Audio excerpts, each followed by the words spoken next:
اخوانی علماء سے بچیے جو آپ کو تحریکیت کی دعوت دیتے ہیں سلفیت کا لبادہ اوڑھ کر کے.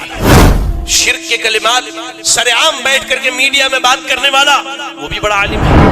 اللہ اور اس کے رسول پر جھوٹ بولنے والا وہ بھی بڑا عالم. تصور کیا کن کو نہیں سننا ہے سن لیجیے. آج عرب علماء میں جائے دکتور عائد القرنی کو کبھی نہ سنے, عدنان العرور کو نہ سنے, مصر کے محمد حسان کو نہ سنے, یمن کے نبیل العودی کو نہ سنے.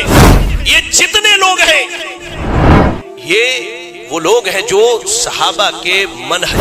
انجینئر صاحب کی ماشاءاللہ نوجوان بڑے زور و شور سے اور بڑے شوق سے سنتے ہیں اور وہ سمجھتے ہیں کہ بار بار اس طرح کے اعتراضات سے اللہ کی قسم ساری دنیا لکھ لیں یہ بات میری, ساری دنیا اگر باطل پرست ہو جائے اور میں اکیلا زندہ ہوں انشاءاللہ میں کوشش کروں گا کہ میں اکیلا حق پر قائم رہوں.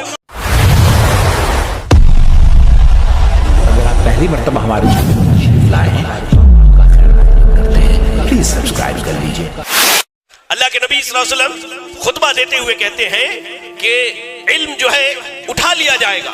تو ایک دیہاتی شخص نے کہا اے اللہ کے رسول صلی اللہ علیہ وسلم علم کیسے اٹھا لیا جائے گا؟ ہم علم حاصل کرتے ہیں, اپنے بیوی بچوں کو سکھاتے ہیں. تو اللہ کے نبی صلی اللہ علیہ وسلم ناراض ہو گئے اور آپ نے ناراضگی کے عالم میں کہا کہ تمہاری ماں تمہیں گم پائے. یہ بتاؤ کیا یہود و نصارہ اپنی کتابوں کو نہیں پڑھتے تھے؟ کیا وہ اس کی تلاوت نہیں کرتے تھے؟ کہا کہ ہاں. کہا کہ ایسے ہی اللہ رب العالمین علماء کو اٹھا لے گا اور ان کے ذریعہ علم کو زمین سے اٹھا لیا جائے گا. آج ہمارے یہاں کوئنٹیننٹل ہو گیا ہے معاملہ, ہر کس و ناکس ہر فن میں بات کر رہا ہے. سبحان اللہ, ہر فن میں بات کر رہا ہے اور وہی ہو رہا ہے. علم نہ ہونے کی وجہ سے خود بھی گمراہ ہے اور دوسروں کو بھی گمراہ کر رہا ہے. منہج سلف پر جو لوگ علم حاصل نہیں کرتے آج ان کا عالم دیکھیے. لوگوں نے کیا کہا کہ بھائی ہم علمی کتابی ہیں, یہ گمراہیت پھیلا رہے ہیں. میں نام لے کر کے کہتا ہوں الحمدللہ مجھے اس سے کوئی افسوس نہیں ہے. آپ عرب علماء میں چلے جائیں کن کو نہیں سننا ہے سن لیجیے. آج عرب علماء میں جائے دکتور عائد القرنی کو کبھی نہ سنے, عدنان العرور کو نہ سنے, مصر کے محمد حسان کو نہ سنے, یمن کے نبیل العودی کو نہ سنے.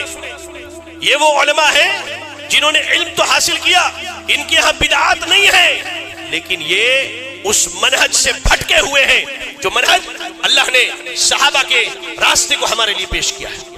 اردو زبان میں سننے والے ہیں یا عربی زبان میں آپ حسن البنا کو نہ سنیں, آپ حسن البنا کو نہ سنیں, سید قطب کو نہ سنیں, کبھی نہ ان کی کتابوں کو پڑھیں. مولانا وحید الدین خان ہے, مولانا مودودی ہے, مولانا اسرار احمد ہے. شاید یہ بات لوگوں کو انوکھی لگے, مولانا اسرار احمد صاحب ہے. اس کے علاوہ مرزا ہے, مرزا انجینئر علی مرزا ہے, جاوید احمد غامدی ہے.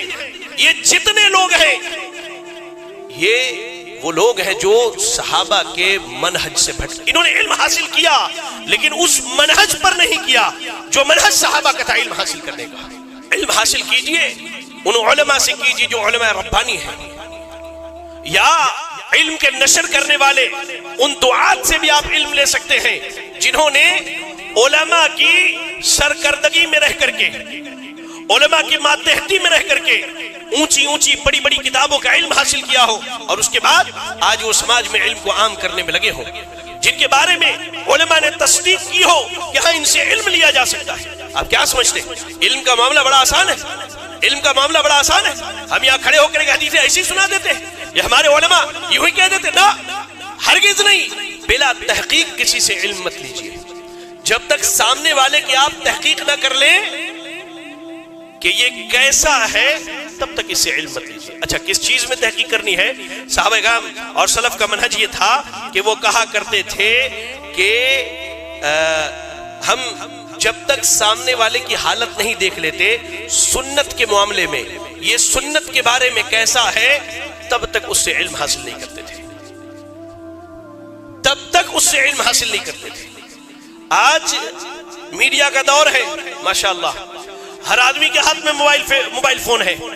آج یہ تمیز ختم ہو چکی ہے کہ کس سے علم لینا ہے کس سے علم نہیں لینا ہے. ہر آدمی ریلز دیکھ رہا ہے, کوئی اسلامی ریلز دیکھ رہا ہے, فلاں صاحب کی تقریر, فلاں صاحب کی تقریر, فلاں. یہ ماشاءاللہ بڑے بڑے یعنی کہہ لیجئے کہ بڑے بڑے علماء, میڈیا نے آج یعنی لوگوں میں کون بڑا ہے کون چھوٹا ہے, آج یہ میڈیا طے کر رہی ہے ہمارے لیے میڈیا طے کر رہی ہے. جو جتنا زیادہ دکھ رہا ہے ہم اسے اتنا ہی بڑا عالم تصور کرتے ہیں. اللہ اکبر. لیکن آج میڈیا نے یہ ثابت کیا کہ جو جتنا زیادہ لوگوں میں مشہور ہے, گرچہ وہ غیر منہجی ہے اور وہ نوادرات اور انوکھی انوکھی باتیں لے کر کے آتا ہے, لوگ اسے اتنا ہی بڑا عالم تصور کرتے ہیں. یاد رکھیں, سلف کا یہ منہج رہا ہے کہ جب تک وہ نہیں دیکھتے تھے کہ سامنے والے کا سنت کے بارے میں کیا معاملہ ہے, اس سے علم نہیں لیتے تھے. آج داڑھی کٹا, شیو کیا ہوا, وہ بھی ماشاءاللہ بڑا عالم ہے, وہ بھی بڑا عالم ہے. اللہ اکبر. شرک کے کلمات سر عام بیٹھ کر کے میڈیا میں بات کرنے والا, وہ بھی بڑا عالم ہے.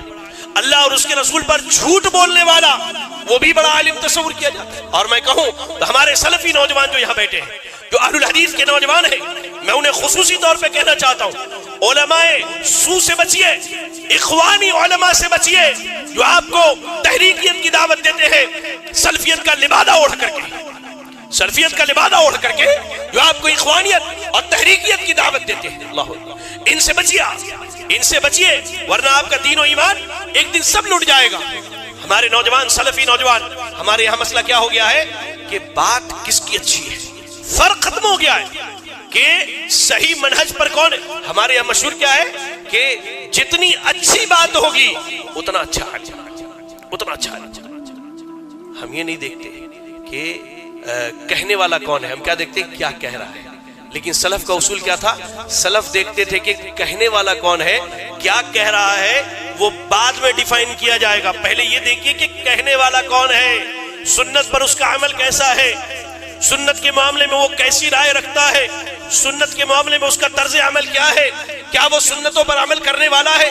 اب دیکھیے مثال دیتا ہوں انجینئر صاحب کی, ماشاءاللہ نوجوان بڑے زور و شور سے اور بڑے شوق سے سنتے ہیں, اور وہ سمجھتے ہیں کہ بار بار اس طرح کے اعتراضات سے یعنی ان کی وجہ سے ہماری زندگی میں دقت ہے ہم لوگوں کی, اس لیے ان پر اعتراض کرتے ہیں. اللہ کی قسم, سب سے بڑا مسئلہ انسان کی زندگی میں رزق کا ہے. یہ ہمارا ایمان و عقیدہ ہے, زمین و آسمان کے پیدا کرنے سے 50,000 سال پہلے اللہ نے لکھ دیا تھا کہ ہماری زندگی میں کیا رزق ملنے والا ہے.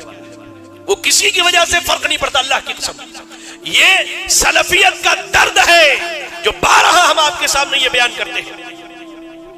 ساری دنیا, لکھ لیں یہ بات میری, ساری دنیا اگر باطل پرست ہو جائے اور میں اکیلا زندہ ہوں, انشاءاللہ میں کوشش کروں گا کہ میں اکیلا حق پر قائم رہوں, اور ان کے مقابلے میں اکیلا اللہ کیا ایک امت کی حیثیت رکھتا ہوں. اس سے فرق نہیں پڑتا. بار بار بتانے کی وجہ یہ ہے, بار بار بتانے کی وجہ یہ ہے. اب دیکھیے, آپ دیکھیں کہ سامنے والا سنت کے بارے میں کیا موقف رکھتا ہے.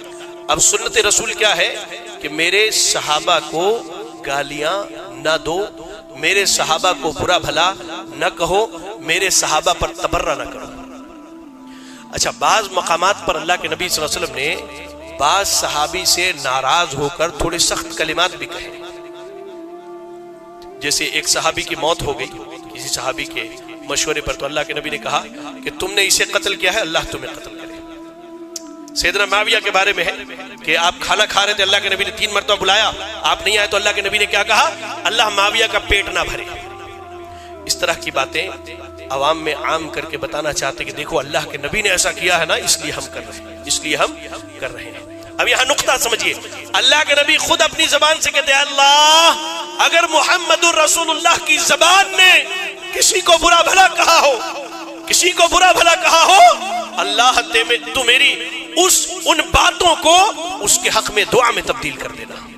یہ اللہ کے نبی کی زبان ہے. اب سنت کا علم نہیں ہے, اللہ اکبر.